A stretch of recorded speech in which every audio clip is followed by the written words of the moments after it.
目指した未来や全ての君を背負ってたどり着いてみせるから閉ざされた未来を終わらせて今度こそは全て守るよ最後の運命をつかめるやろ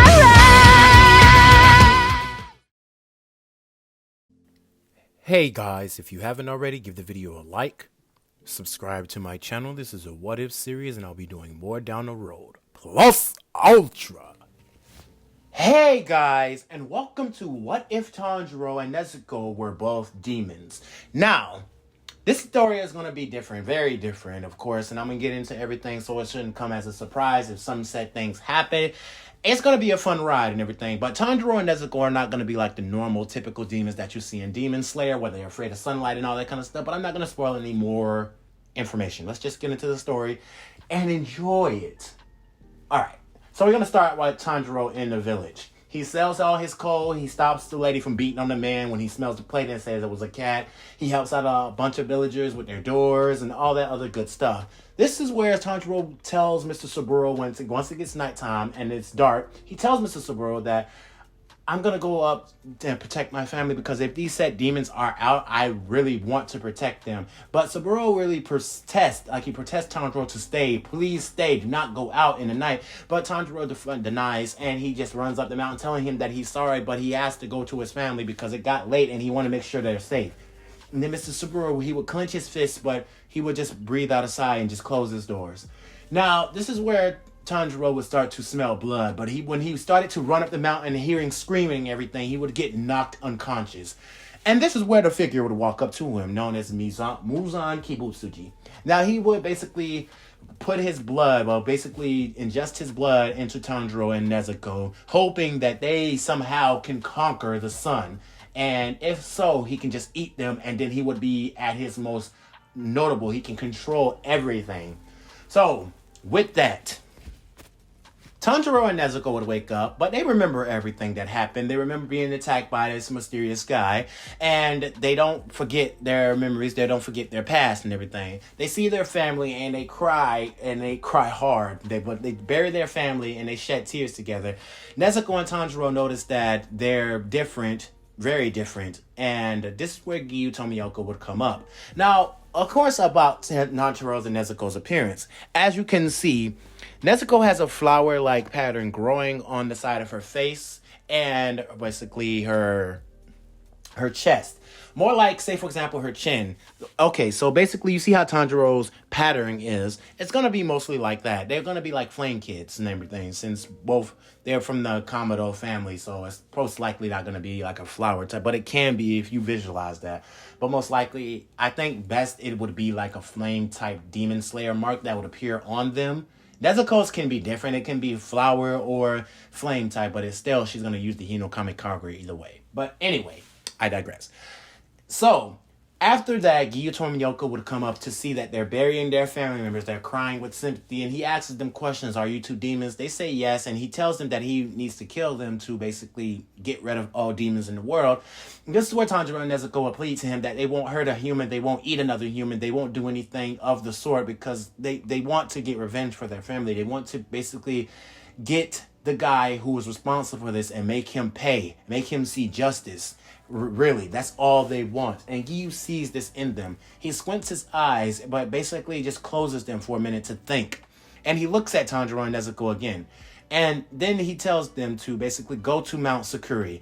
And there's going to be a master there to teach you guys about the Demon Slayer and to enlist in a Demon Slayer. This is where Tanjiro would tell him, do you really think the Demon Slayer Corps will allow two demons to join? And this is where Giyu would tell them to basically tell them that I don't think it would be possible, but maybe, just maybe. I'm just going against a lot of my beliefs in this set goal right here, is that I believe that you two are the light to this dark world and you could bring about a change. I mean, we would desperately need that because the Demon Slayer Corps has not been putting a dent into the 12 Kizuki at all. We have not been doing anything to them, let alone have defeated any one of them. You too might be the sole thing that brings light to this decrepit and dark world. So Giyu would then send a letter off to Sakonji and tell them to journey to Mount Sakuri. He would disappear, and the both of them would then be on their way. Now, they wouldn't be affected by sunlight or anything like that, and Tanjiro and Nezuko would just eat normal food on their journey. They have to eat a large amount of food. Basically, take something as Mitsuri Kurunji into example. They have to consume a lot of food just like that. And they pretty much don't need to sleep. So they can sleep if they want to, basically as a hobby, but they don't need to sleep at all. So they can keep going just like that. The only nourishment that they need is like food, and a lot of it. Anyway, so they would journey to Mount Sakuri, and Tanjiro wouldn't go down to the town to pay for a basket because Nezuko basically can walk and she doesn't feel the sunlight and everything, so that part right there. Giyu would notice that. He would tell them that, but they would tell him that for some reason that the sunlight doesn't affect them. Anyway, let's just continue on. So, once we get to Mount Sakuri, there will be a demon that comes out and attack Tanjiro, but Tanjiro, with the swipe of his axe, as flames would come off the axe, he would cut the demon's head right off. And the demon would still be alive since the blade is not a Nichirin blade. But this is where Tanjiro would then just incinerate the guy by just sticking his hand out subconsciously and just burning the guy alive. Of course, Nezuko would journey in and do her, demon thing. She basically ignites the guy in this exploding fire. Now, once he's dead and dealt with, they go into the house and they sniff around and they bury the people that were in there. Nezuko and Tanjiro just get disgusted by the fact that this demon just mutilated this whole family, and they bury the people there. This is where Sakonji would journey up to see the both of them, but this time he would have his Nichirin sword on his waist, just to be careful. He's not too sure about these two. And Tanjiro and Nezuko would look at Sakonji and say, "You must be the one that Giyu Tomioka sent my way." And this is where Orokodaki says these these three sentences. He says to Tanjiro and Nezuko that he will train them. He will make them fit for the Demon Slayer Corps. But he isn't so sure that they would be accepted. And he tells them all about things like Demon Slayer, like demons' weaknesses and stuff like that. And Tanjiro and Nezuko says to Sakonji that won't be a problem. And he tells them to he wants to see what their weakness is. And throughout their training, he's going to exploit that. So with all that being said, Tanjiro and Nezuko start to journey off with Sakonji. And they go to his house and then they go up the mountain. Getting down the mountain very easily. Very easily. It wasn't even hard for them. I mean, they get hit by a few things and everything, but they got down the mountain very easily. So once they get back to the place, then Sakonji starts their training, and he starts the training from ground one. So Nezuko and Tanjiro do not have to rest. They can keep going and going and going and going and going and going. Sakonji is the one who has to rest. So he gives them the lay down each day by day, but they stay up all night and day training their asses off. And then they eat food and to nourish themselves, to get their substance, and they go back to training. Over and over and over and over, to the point where they got total concentration breathing, and Tanjiro came up with an idea. He told Sakonji, is there a way to improve on total concentration breathing?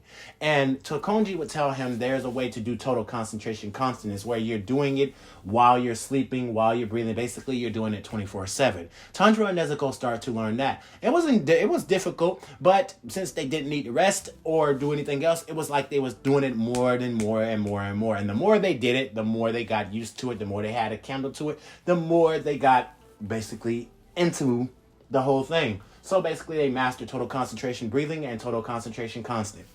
Now with that, this is where Sakonji would teach them their set styles, but more likely Tanjiro and Nezuko would learn the Hino Kami Kakura. It will come to them as if it was just basically a part of them the whole time. And they would learn all 13 forms. Yes, all 13 forms. Now with Tanjiro and Nezuko, they would basically, Orokodaki would take them to the boulder, which they would split in half. I see no surprise there. It wouldn't take as long as it did in canon. So he would let them go to the final selection. Now, once they get there, Tanjiro and Nezuko would not be affected by the hysteria. So this would lead people off to not thinking that they're demons. So once they get there, They start their normal things. They go into their thing, and the two girls would explain everything to them about final selection. But once they get in there, Tanjiro and Nezuko would run into some few demons, but they would basically cut and slay every last one of them. Up until the point where they got to the last demon, to which Tanjiro and Nezuko would just come in and just do Hinokami Kagura. Both of them in unison does Hinokami Kagura, Raging Sun, beheading the demon, and basically Tanjiro would be sympathetic towards him and hold his hand, and the demon would start crying. Nezuko would do the same thing, because I don't see them holding any remorse for the demon. Even if they're a demon, they don't really hold any remorse for the guy, so they basically hold his hand, and he's remorseful, so yeah. He dies, and Tanjiro and Nezuko just move on, basically trying to ask who is Muzan Kibutsuji, where is he at and everything, but all the demons doesn't know, and they won't talk to them because they're really hungry. So Tanjiro and Nezuko just cut each and every one of them down. They get to the final part, and of course, like the regular cast wouldn't be there. So they would get to the final part, and they would get their represented like oars, and then they would just leave. They would make their way back, and well, this time Orokodaki is sad, like he's happy, he's ecstatic by this. He rushes to the two and hugged them because in so long, finally, two of his students came back. He knew Tanjiro and Nezuko were gonna be okay, but it's just the principle of the whole thing that they came back, because he's lost so many people in his life that these two, his students that he's trained and been with for a while now, managed to come back. So, of course, Tanjiro and Nezuko will get their said swords, and both of their swords will turn jet black by having a red outline to it, like a red flame outline around the top of the blade and the bottom of the blade, around the edge. You say the top of the blade and around the edge of the sword. So, yeah, both of their swords would have that flame-like pattern. Now, Tanjiro and Nezuko would do the normal missions, doing a bunch of missions, killing a bunch of demons, even going to the town where the kidnappers' ball arc happened at, and killing the demons that were there, basically saving each and every one of the girls that were there in that town, killing them instantly. So Tanjiro and Nezuko would be noticed throughout the whole town, and this is where Tanjiro and Nezuko would get summoned to meet Ubuyashiki. Now, once he gets there, Ubuyashiki sends him a note, and he tells Tanjiro and Nezuko, "You two are demons, aren't you? I guess this is in, Sakonji's note. 2 demon slayers that are demons." This would put all the Hashira on alert, and they would have their hands on their swords, and Tanjiro and Nezuko would jump back from that and have their hands on their swords too, looking at the group. And this is where Ubuyashiki would raise his hand and say, "These two are pardoned." Now, this would get under Sanemi's skin. He tells Ubuyashiki to rethink his whole decision. This is insane. We're gonna let 2 demons join the corps? These guys could be spies for that bastard Muzan. Are you seriously gonna let them join? And this is where he looks at them. Only if I can contend with them. I want to see if they're worthy. Because these 2 freaks right here would eat us without a second doubt. And Tanjiro and Nezuko will look at him and say that they wouldn't do anything of the sort. They wouldn't touch anyone or eat anybody. They don't find eating people even fun or that amusing. They find it disgusting and gags from it. Literally, they just gag from it. And this is where, Sanemi would cut his wrist, and even Tanjiro and Nezuko's face would just so disgust at why he did that. And he would just be shocked by this. What? And Tanjiro and Nezuko said since they became demons, they had been walking in the sunlight and been eating regular food, although they had to consume a lot of food. They're not like regular demons that Muzan's created. Even though they're demons, they don't eat people, because that is disgusting. At least that's the way they think. So Tanjiro and Nezuko would be looking at Sanemi, and Sanemi would just grit his teeth by this, but he just sighs and says that's all the proof that he needs and walks away. And he tells them to not betray Ubuyashiki's trust. He believes in you guys more than I do. For now, I only want to kill the both of you and just get you out of the goddamn way. But if you say that you're helping us out to defeat Muzan, well, just do best to prove that theory is true. Don't make me into a murderer. Well, a murderer of 2 comrades. Supposedly comrades. Anyway, Sanemi waves his hand and then he leaves. So this is what Ubuyashiki confronts Tanjiro and Nezuko, and he tells them to what kind of breathing style do they use. And he tells them that he uses the Hinokami Kagura, And it's most likely known as sun breathing, since it deals with flames and it's more likely. So that's what Tanjiro gets the glimpse of. He says it's more like sun breathing, like the sun god. And this is where Ubuyashiki tells them to basically join the core, like not join, but you two are going to be Hashira. Now, with that, Tanjiro and Nezuko are instated as Hashira. And some of the Hashira are highlighted by this, some of them are not, but sorry about that. Most likely they're okay. But just they're gonna be on guard a lot. But they're okay with everything. So everything plays out. Tanjiro Nezuko stops the Akaza arc. They go to the Tanzumi mansion and stops everything there. Basically completing everything there. And they would, of course, run into Zenitsu and Inosuke. Now, of course, before Tanjiro and Nezuko would do the Akaza arc or the Tanzumi mansion arc, they would have their respective training. Tanjiro and Nezuko has been trying to master something day by day, the transparent world. It's something their father's been talking about, and it's the way he described it without giving the name of the technique or basically the ability. He said is that everything moves slower in this world, and that's all the information they basically gave them. So with that, Tanjiro and Nezuko been trying to obtain this, and they did it briefly. Basically, they could only hold the power for basically just a minute long, and even with that, it was strenuous. But luckily, they were demons, so they kept doing it over and over and over again, trying to master this ability. And to their surprise, they managed to get it down pat. Only while they can hold it for 10 minutes now. 10 minutes is good enough, so that's all they need right now to basically confront a battle. They can basically use the transparent world for 10 minutes. It's not like they're stuck in the transparent world. No, they can use it for 10 minutes and deactivate it. So, with that, they complete the Akaza arc. Basically, like I said, that was basically a breeze for them. Then the Tanzumi Mansion arc, they complete. Now, with that, the Akaza arc is one thing that I have to mention in that arc right there, is that they meet... Before they meet Lady Tamayo, they run into Muzan. Yes, Tanjiro and Nezuko were eating their said ramen bowls, but then they put down the ramen, and then they rush into the town. And this is where they see Muzan. Now, they were getting ready to attack him. Literally, they were getting ready to attack Muzan, but they stopped when they seen a little girl in his hand. And this is where Tanjiro and Nezuko would both look at each other, but they looked at this man in disdain and anger. And this is where Muzan would turn around and he would look at them both, and he would notice them. He would know who the both of them are, because he's just witnessed that these two were the demons that he just turned into. And this is where Muzan would look at the both of them, and he would tell his wife that he doesn't know who the two of these people are. Tanjiro and Nezuko would just keep their eyes on him, as they already have activated the transparent world. Muzan was getting ready to cut a guy's neck as his hand would just fall to the ground. And this is where Nezuko would have her sword basically right there. Muzan would see this, and he would have an angry scowl, screaming out in pain, and he would basically have his daughter in his hands. Tanjiro would have to stop Nezuko and tell her to stop, but she yells at him saying that's that bastard right there. He's the one who killed our entire family. And she yells out to the top of her lungs saying that this guy is a monster. He's a demon. And this is where Muzan would look at them with anger in his eyes. And he grabs his wife and starts to run away. As he regenerates his hand.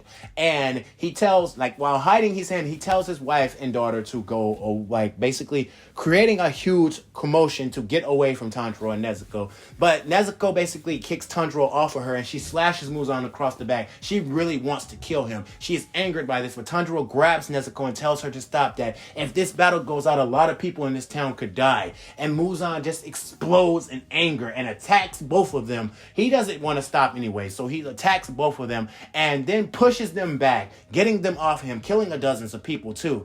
And then he escapes, basically making his leave. While they got into a ferocious battle and some people died, this is where, when Muzan left, Tamayo would come in to basically aid them.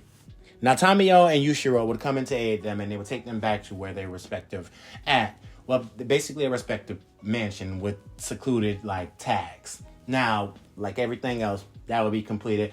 But the only come to surprise is that Tamayo is surprised by Nezuko and Tanjiro's ability. And she basically believes that she could turn them back into human. And Tanjiro and Nezuko tells them not yet.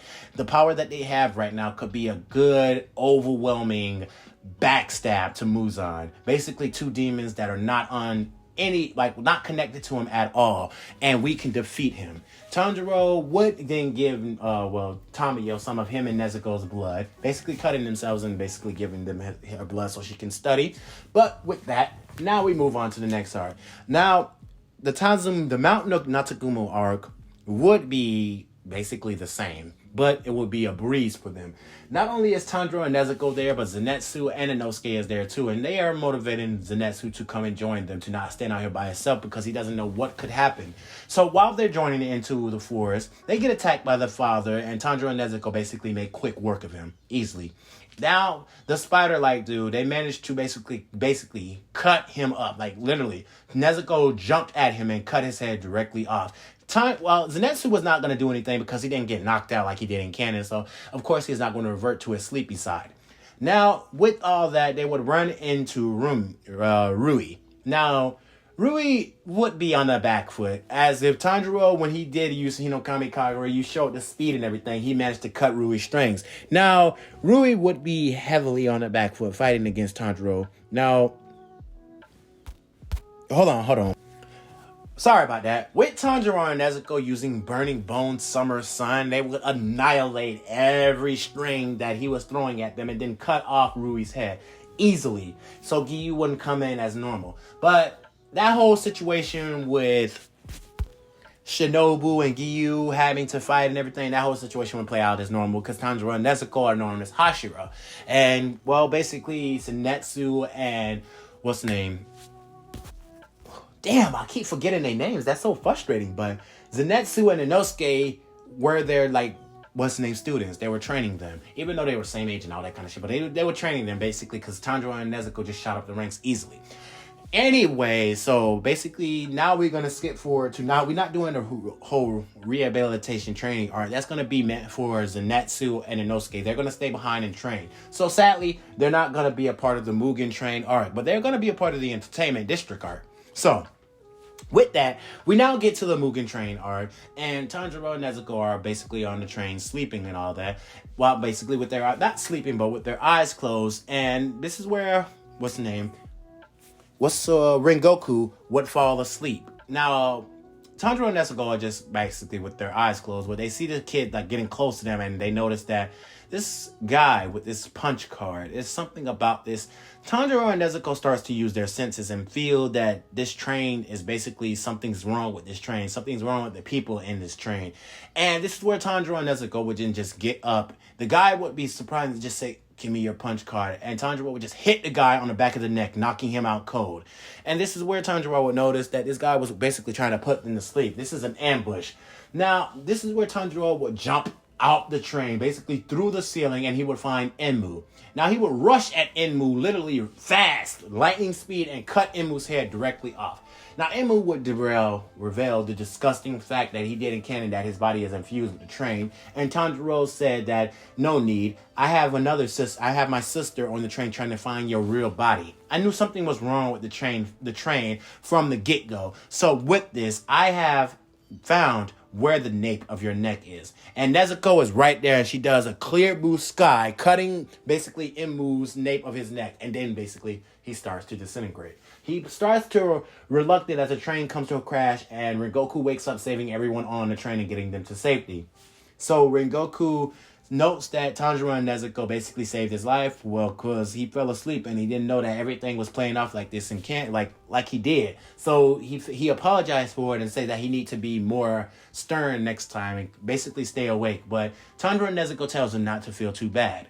Now this is where, after they're saving everyone, Akaza would journey in. He would come in like he did in canon, crashing towards the ground. The music would play, and the three would look at him. Now, this is where Akaza would rush at Tanjiro, but he would get his arm and leg cut off fast, and Akaza would have to jump back quickly before getting his head decapitated by Nezuko. And this is where the both of them would be standing there, and they would say, "So why did you jump back?" The both of them would grip their swords as both of their blades would turn red, and they would look at Akaza saying that, "You are going to die here. Akaza would get excited by this and as they fought, they would push Akaza back from all the people that were behind them so they wouldn't get caught in the crossfire. Tanjiro, Nezuko, and Akaza were going at it, toe for toe, blow for blow. And Akaza was on the back foot. He was unleashing everything in his arsenal to fight them. Now, Tanjiro and Nezuko still felt pain and they could get battle damage, but they heal fast, so they wouldn't worry about it. So Tanjiro and Nezuko both amplified their attacks and both moving in sync with each other as if they were one person. And this is where Akaza would start getting flashbacks. He would start to see a silhouette of a guy with long hair just walking, and he says that these are not his memories. And in a flash, Akaza felt his head just fall off his body. Tanjiro and Nezuko would just come in and start cutting Akaza all up over and over and over again to the point he could not regenerate from this, and then scorch him with fires, burning his body into ash. Now, Akaza, while he was getting cut up, he just let go. He tried regenerating. Yes, he did. He tried regenerating, but his wife came and grabbed him and told him, "What are you fighting for, sweetheart? I'm fighting to protect you. I'm fighting to..." He would realize that everything he's been through, everything that he was fighting for was for nothing. His wife was dead. His friend, everything was gone from him. So what was he fighting for? What was he training for? What was he getting stronger for? What did he have to protect? Akaza just let go. Because really, in truth, in honesty, he didn't have anything to protect anymore. Why was he doing this to himself? So, with regret, he just let go and accepted his demise. And maybe the gods on the afterlife would have mercy on him for what he's done.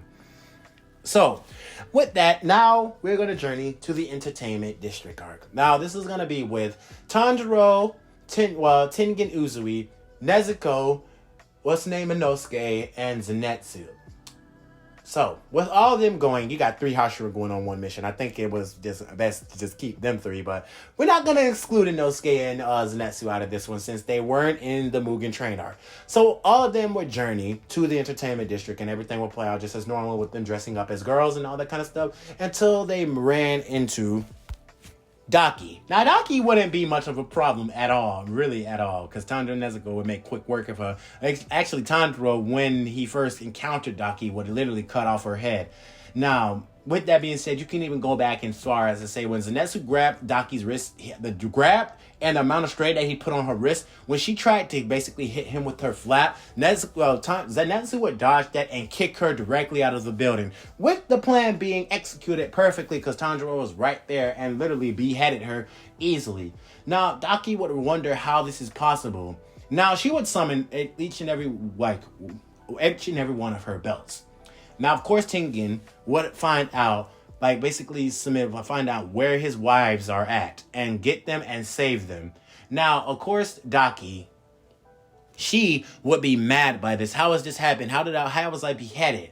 And Tanjiro and Nezuko would step back from her. They would rush in, but then this creature, something would just come out of her chest and cling blades with them. They would jump back, bleeding from the head, but the wound would heal. Tanjiro and Nezuko would wipe the blood from their face, and they would see that this guy, who is this guy?